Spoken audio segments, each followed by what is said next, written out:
Vous pensez que le chocolat donne envie de faire l'amour? Que le clou de girofle est un stimulant sexuel naturel? Et que le gingembre, c'est le Viagra des pauvres? Et si je vous disais que tout ça n'est peut-être qu'un fantasme bien orchestré par le marketing, les croyances populaires et parfois votre propre cerveau? Dans cette enquête, nous allons gratter derrière les jolies promesses. Nous verrons ce que la science dit vraiment sur ces fameux aphrodisiaques. Préparez-vous, certaines vérités risquent de vous faire rougir, ou du moins de vous faire lever un sourcil sceptique. Tout commence par une promesse, celle qu'un aliment, une épice, une racine pourrait transformer une simple soirée Netflix en nuit torride façon film interdit aux moins de 18 ans. Cette idée n'est pas nouvelle, elle traverse les cultures et les époques. Depuis l'Antiquité, l'humanité a cherché des raccourcis vers le désir, des filtres d'amour aux potions secrètes. L'espoir d'une solution facile pour pimenter la vie intime a toujours fasciné. Mais soyons honnêtes, une seconde. Est-ce que le chocolat, le gingembre ou le clou de girofle ont un véritable pouvoir sur le désir humain? La réponse, c'est oui, mais pas comme vous le pensez. C'est une nuance cruciale que nous allons explorer ensemble. Nous allons démystifier ces croyances tenaces avec une approche scientifique et un brin de légèreté. Ah, le chocolat, symbole universel de l'amour et du plaisir. Qui n'a jamais offert une boîte de chocolat pour une occasion romantique? Son association avec la séduction est profondément ancrée dans nos esprits, surtout chez les jeunes adultes et les couples. Le chocolat contient bien des composés qui agissent sur notre humeur. On y trouve de la phényléthylamine, un stimulant léger qui peut libérer de la dopamine, l'hormone du plaisir et de la récompense. Il contient aussi de l'anandamide, une molécule qui mime les effets des cannabinoïdes, procurant une sensation de bien-être. Cependant, pour ressentir un effet significatif sur le désir sexuel, il faudrait en consommer des quantités astronomiques. Nous parlons ici de l'équivalent de 12 tablettes de chocolat noir d'un coup. À ce stade, ce n'est plus une soirée romantique, c'est une crise de foie assurée, suivie d'une indigestion mémorable. Soyons sérieux 2 secondes. Avez-vous déjà vu quelqu'un devenir un dieu ou une déesse du sexe après une tablette de Milka? Probablement pas. L'effet feel-good du chocolat est indéniable, mais il est plus lié à son goût, sa texture et l'association culturelle avec le plaisir qu'à une action biochimique directe sur la libido. Le plaisir que nous tirons du chocolat est principalement hédonique. Il nous rend heureux, détendus et peut-être plus ouverts à l'intimité. Mais c'est un effet indirect, psychologique, bien loin de la promesse d'un aphrodisiaque puissant. C'est une question de bien-être général, pas de stimulation sexuelle spécifique. Passez au gingembre maintenant. Le fameux gingembre, qu'on surnomme dans certains pays le Viagra africain. Cette racine piquante est réputée pour ses vertus stimulantes et réchauffantes. Elle est souvent citée comme un remède naturel pour la vitalité. Il est vrai que le gingembre est un vasodilatateur léger. Il augmente la circulation sanguine et peut provoquer une sensation de chaleur dans le corps. Cette propriété est souvent mise en avant pour justifier son statut d'aphrodisiaque. Un meilleur flux sanguin, c'est bon pour tout, non? Des études en laboratoire ont montré une amélioration de la mobilité des spermatozoïdes chez les rats. Oui, les rats. Mais chez l'homme, les résultats sont loin d'être convaincants. Les mécanismes physiologiques de l'érection et du désir sont complexes et ne se résument pas à une simple augmentation du flux sanguin. Une petite infusion chaude au gingembre aura surtout un effet placebo ou digestif. Elle peut vous réchauffer, vous donner un petit coup de fouet général, mais pas de quoi soulever des montagnes ni garantir une nuit passionnée. Pour les sceptiques, c'est une distinction cruciale à faire. Pourtant, combien d'hommes croient dur comme fer qu'une cuillère de gingembre va régler leur vie intime, alors qu'ils dorment sur le canapé depuis 6 mois? Le gingembre est une excellente épice pour la cuisine et un bon allié pour la digestion. Mais son rôle d'aphrodisiaque est largement exagéré. Et maintenant, le clou de girofle, une épice puissante qu'on utilise dans la médecine traditionnelle depuis des siècles. Son arôme intense et ses propriétés médicinales sont bien connues. Il est souvent utilisé pour soulager les douleurs dentaires grâce à son composé principal. Le clou de girofle contient de l'eugénol, un composé anesthésiant et antiseptique. C'est pourquoi il est efficace pour calmer une rage de dents. Mais aphrodisiaque? Là encore, les preuves sont floues et anecdotiques.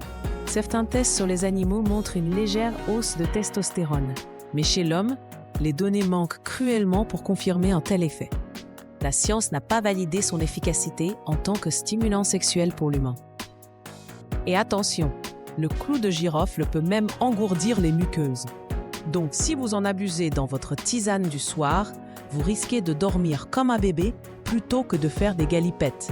L'effet anesthésiant pourrait même être contre-productif pour le plaisir. Le plus étonnant, certains influenceurs en font des mélanges miracles, avec des slogans du genre « Redécouvrez votre virilité naturelle ». Mais au final, ce qu'ils vendent, c'est juste un mix d'épices moulues et beaucoup d'illusions. Pour les amateurs de cuisine, le clou de girofle est une merveille aromatique. Mais pour la libido, il vaut mieux chercher ailleurs. Alors, si ce n'est pas dans l'assiette que ça se passe, où est-ce que ça se joue vraiment? La réponse est simple et complexe à la fois. Dans la tête. Le simple fait de croire qu'un aliment va booster votre désir peut suffire à provoquer une vraie réaction dans votre corps. C'est ce qu'on appelle l'effet placebo sexuel. Et c'est réel, scientifiquement prouvé. Notre cerveau est un organe incroyablement puissant, capable d'influencer nos fonctions physiologiques de manière spectaculaire. L'attente et la conviction peuvent littéralement modifier notre perception et nos sensations. Un homme qui pense que le gingembre le rend irrésistible va naturellement se tenir plus droit, parler plus confiant, faire plus attention à son apparence. Cette confiance en soi, cette assurance, sont des atouts majeurs dans la séduction et l'intimité. Et devinez quoi? La confiance, c'est peut-être le plus puissant des aphrodisiaques. L'effet placebo n'est pas une illusion totale, il active des circuits neuronaux réels. Lorsque vous croyez en l'efficacité d'une substance, votre cerveau peut libérer des neurotransmetteurs comme la dopamine ou les endorphines, qui procurent des sensations de plaisir et de bien-être. Ces sensations peuvent être interprétées comme une augmentation du désir. Pour les sceptiques et les curieux, comprendre l'effet placebo est essentiel. Il ne s'agit pas de tout est dans la tête de manière péjorative, mais de reconnaître la puissance de notre psyché sur notre physiologie. C'est une forme d'autosuggestion positive qui peut avoir des résultats tangibles. Alors au fond, la vraie question n'est pas qu'est-ce qui excite le plus, mais plutôt qu'est-ce qui m'empêche de me sentir désirable sans ça. Parce que soyons clairs, le gingembre, le clou de girofle, le chocolat peuvent avoir un effet, mais jamais aussi fort qu'une bonne communication, une alimentation équilibrée, du sommeil réparateur et surtout une estime de soi qui ne dépend pas d'un remède magique. Aucun aliment ne pourra compenser une relation où il n'y a plus de dialogue. Pour les couples, la communication est le véritable élixir.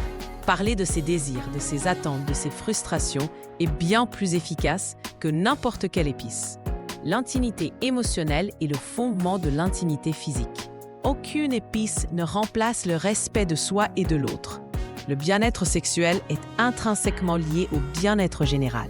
Un corps bien nourri, bien reposé et une tête en paix sont les véritables catalyseurs du désir.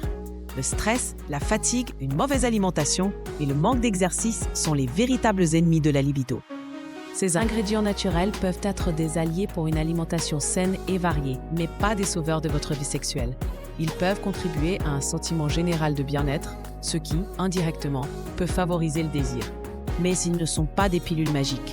Et c'est justement ça, la vérité que personne ne vous dit, ce n'est pas ce que vous avalez, mais ce que vous croyez qui déclenche tout. La remise en question de ces mythes nous pousse à chercher des solutions plus profondes et durables pour notre bien-être. Si cette enquête vous a éclairé, laissez un petit pouce bleu. Et surtout, abonnez-vous à Nature Cure, la chaîne où on ne vend pas du rêve, on réveille les consciences. Nous nous engageons à vous fournir des informations fiables et basées sur la science. Chaque semaine, on démonte les mythes en nutrition, on vous partage des vérités concrètes et on vous donne des clés pour mieux comprendre votre corps et votre santé. Notre objectif est de vous éduquer et de vous divertir, tout en vous aidant à faire des choix éclairés pour votre bien-être. Et dites-moi en commentaire, quel aliment vous intrigue encore pour ce soi-disant vertu secrète? On pourrait bien en faire une prochaine vidéo. Vos questions et votre curiosité sont notre moteur. À bientôt sur Nature Cure. Et souvenez-vous, ce n'est pas un aliment qui vous rend irrésistible. C'est la façon dont vous vous sentez après l'avoir cru. Prenez soin de vous, de votre corps et de votre esprit. car c'est là que réside la véritable source de vitalité et de désir.